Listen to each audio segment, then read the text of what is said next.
인천의 한 고등학교. 지난해 10월 폭발물이 설치됐다는 신고가 7차례에 걸쳐 접수됐습니다. 수백 명이 대피하고 경찰 특공대도 수색에 나섰지만 모두 거짓말이었습니다. 일주일간은 시끄럽죠. 또야 이런 소리 나오고 그게 이틀은 탐지견 들어서고. 허위 신고를 한 건 18살 조모군. KBS는 범행 직전 조군이 활동했던 게임 메신저 디스코드의 단체 대화방 내용을 입수했습니다. 한 참가자가 수능일 고등학교에 허위 신고를 뜻하는 스와팅을 하자는 글을 올립니다. 다른 이들은 나중에 잡히면 프로그램 하나 나올 것 같다. 고3들한테 죽겠다며 동조합니다. 이 대화방을 나간 A군의 명의를 도용해 허위 신고를 하는 모습도 포착됩니다.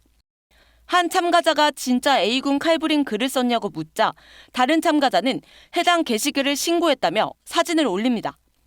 또 A군 중학교에 폭발물 신고가 접수됐다는 기사를 공유하기도 합니다.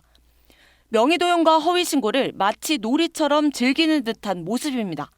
칼부림 한 달 예고 게시물 올렸잖아요. 그러면은 다른 사람이 링크 올리고 이제 어떡하냐 칼부림 올렸는데 마치 다른 사람이 한 것처럼. 비행기 폭파, 백화점 테러 등 또 다른 허위 신고를 시도한 정황도 곳곳에서 발견됩니다. KBS는 제보받은 대화록을 모두 경찰에 제출했고 경찰도 대화방에 있는 다른 참가자에 대한 수사에 나섰습니다. KBS 뉴스 신지수입니다.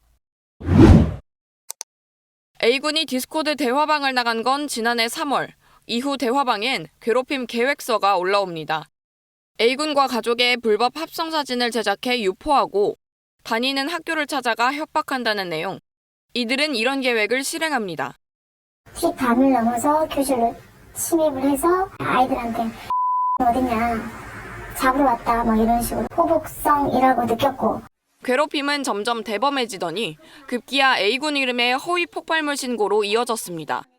지난해 10월 A군이 다니는 중학교에 폭발물을 설치했다는 신고를 시작으로 서울역 흉기난동 예고, 백화점 폭발물 설치 허위 신고가 이어졌습니다. 허위 신고자 이름은 모두 A군 어머니였습니다.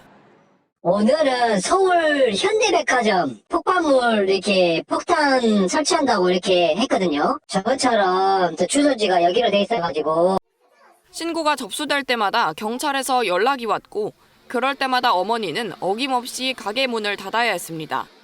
25건 전화 부재중 떴다고 한 날은 서울경찰청, 울산경찰 이분들 다 통화할 수가 없어가지고 제가 경찰서를 계속 가야 되니까 이 문을 계속 닫고 있고 손님들은 문을 이제 그만하나 봐 이런 얘기를. 어머니는 이 상황이 언제까지 계속될까 고통스럽기만 합니다.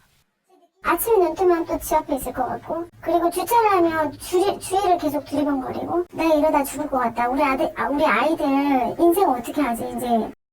A군의 가족들은 대화방 참가자들을 명예훼손과 모욕 등의 혐의로 고소했습니다. KBS 뉴스 김보담입니다. 등교를 마친 아침 대구의 한 고등학교로 경찰차가 줄지어 들어갑니다. 폭발물 처리반과 구조대원들도 뒤따릅니다. 잠시 후 학생 수백 명이 우르르 교정을 빠져나옵니다. 학교 시간에 맞춰 폭발물을 터뜨리겠다는 협박글이 학교 공용 메일에 도착한 직후 경찰이 출동하고 학생들이 대피한 겁니다. 등교하고 나서 경찰차 안에 들어왔는데 10시쯤에 시작하더라고요. 경찰이 특공대와 탐지견을 동원해 3시간 정도 학교를 샅샅이 수색한 결과 다행히 폭발물은 발견되지 않았습니다.